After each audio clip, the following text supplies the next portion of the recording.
Falegnameria Paludetto. Da più di 60 anni. Il legno su misura a casa tua. Parliamo di calcio giovanile. Siamo in collegamento con Claudio Furlan, responsabile del settore giovanile del AC di Jesolo. Innanzitutto buonasera e grazie per aver accettato il nostro invito. Buonasera e grazie a voi. Grazie ancora. Allora, come ad ogni fine anno, di solito si fanno un po' i bilanci dell'attività dell'anno solare, ecco. Come settore giovanile, quali sono stati i risultati di maggior rilievo che avete raggiunto?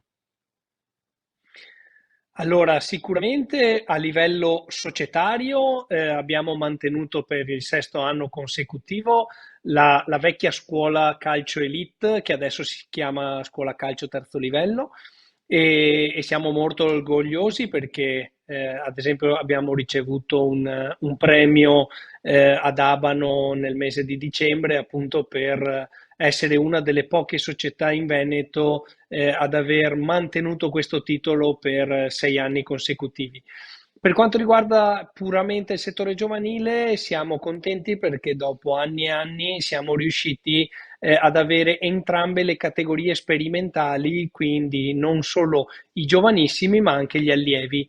E quindi insomma si vanno ad aggiungere a una categoria elite che sono sempre i giovanissimi e ai vari regionali che abbiamo, juniores, allievi, eccetera. Quindi, insomma, da questo punto di vista, le categorie che siamo riusciti a conquistare sul campo ci fanno veramente onore. C'è tanto lavoro da fare, ovviamente, perché abbiamo una serie di persone impegnate nella gestione di questi allenamenti tra allenatori, collaboratori, dirigenti vari e quindi insomma è una bella impresa da continuare a portare avanti, però siamo motivati affinché possiamo continuare anche nei prossimi anni su questa strada. Quindi un anno solare molto fruttuoso, mi par di capire. Sì, sì, assolutamente sì, anche perché i numeri sono ancora una volta dalla nostra parte, nel senso che abbiamo mantenuto, compresi prima squadra, juniores, eccetera, abbiamo mantenuto insomma 400 tesserati anche quest'anno e di conseguenza sono numeri importanti e che fanno bene non solo al calcio giovanile, ma fanno bene anche proprio per tutta la città perché vuol dire che c'è un movimento in crescita e c'è un movimento nel quale i genitori sanno che ci possono affidare i loro figli, insomma, in maniera molto serena e tranquilla. Ecco, a proposito, che cosa significa seguire un settore giovanile? Ecco, sappiamo si tratta di avere a che fare con ragazzi nell'età evolutiva, per cui un periodo particolare della loro vita. Che cosa significa dunque allenare o comunque essere responsabili di questo settore? È un bel impegno perché per quanto riguarda il mio lavoro, ovviamente io ho il compito più arduo, ovvero quello di cercare di trovare gli allenatori migliori, perché nel 90% dei casi l'allenatore io lo scelgo in base non solo per caratteristiche tecniche, tattiche, quindi entrare proprio nello specifico, ma lo scelgo prima di tutto come educatore, anche perché abbiamo fasce d'età comprese dai 6 anni fino ad arrivare ai 18, quindi fino alla maggiore età. E, per quanto riguarda gli allenatori ai quali io faccio veramente un gigantesco applauso, sono persone meravigliose perché si dedicano veramente anima e corpo per far sì che questi ragazzi possano imparare, essere anche educati in maniera sportiva, perché giustamente noi non vogliamo sostituirci alle famiglie, bensì vogliamo aiutarle e agevolarle in alcuni casi per anche evitare che questi ragazzi, questi tanti ragazzi, possano stare per le strade quotidianamente. Quindi il lavoro che fanno i miei allenatori, i miei collaboratori, i miei dirigenti veramente è di grande spessore e sono contento perché di loro, scusami, moltissimi di loro sono con me ormai da anni, il che significa che c'è una strada ormai ben battuta sulla quale noi insomma vogliamo continuare a percorrere tanti chilometri per tanti anni. Ecco, a proposito, facendo un piccolo passo indietro, lei mi aveva detto che, c'è molto lavoro da fare ancora. In tal senso, quali sono le cose che dovete ancora fare e che possono eventualmente essere migliorate a suo avviso? Ma allora, cose da fare ce ne sono sempre, che ovviamente l'organizzazione deve essere sempre migliorata, nel senso che io da questo punto di vista sono un responsabile che rompe abbastanza le scatole ai propri allenatori, ai propri collaboratori, perché ad esempio da quest'anno abbiamo iniziato a battere sul fatto che tutti gli spogliatoi devono essere ordinati e lasciati puliti anche quando andiamo in trasferta. Noi cerchiamo di dare un'educazione ai nostri ragazzini fin da quando sono proprio piccoli.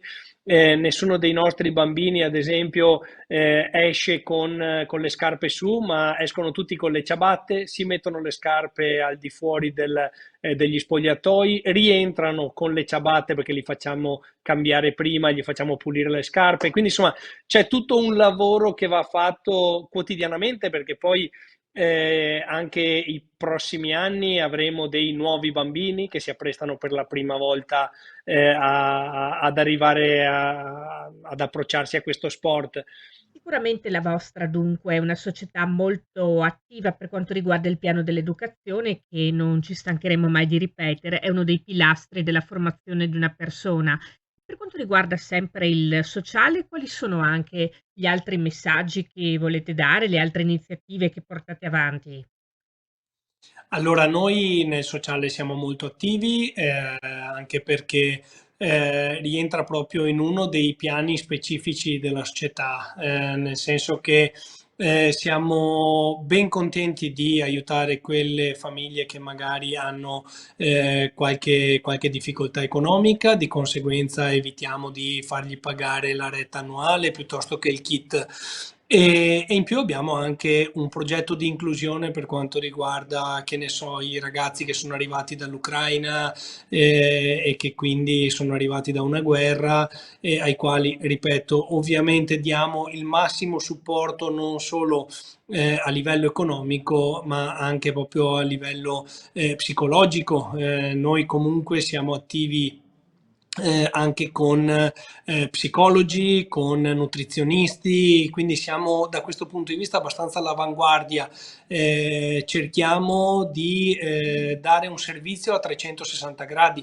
Ad esempio, nel periodo Covid siamo stati una delle pochissime realtà sportive che hanno continuato a fare attività, ovviamente con tutte le restrizioni che c'erano, quindi non potevamo utilizzare spogliatoi, eccetera, però ci siamo messi completamente a disposizione di tutte le famiglie per non lasciare i bambini a casa, magari davanti a un smartphone piuttosto che davanti a una PlayStation, con l'intento appunto di non fargli perdere questo senso di aggregazione che purtroppo, ripeto, causa pandemia, insomma, si era un po' perso. Quindi nel sociale siamo sicuramente una società molto attiva e molto presente.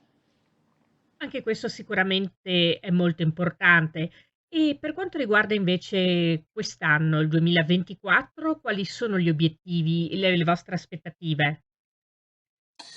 Allora, a livello societario stiamo facendo questo percorso con la ST, che sono le aree di sviluppo territoriale, quindi proprio parliamo di campo, per arrivare ad avere questa scuola calcio quarto livello, quindi passare dal terzo livello al quarto livello. E quindi questo sicuramente è uno degli obiettivi che ci siamo prefissati.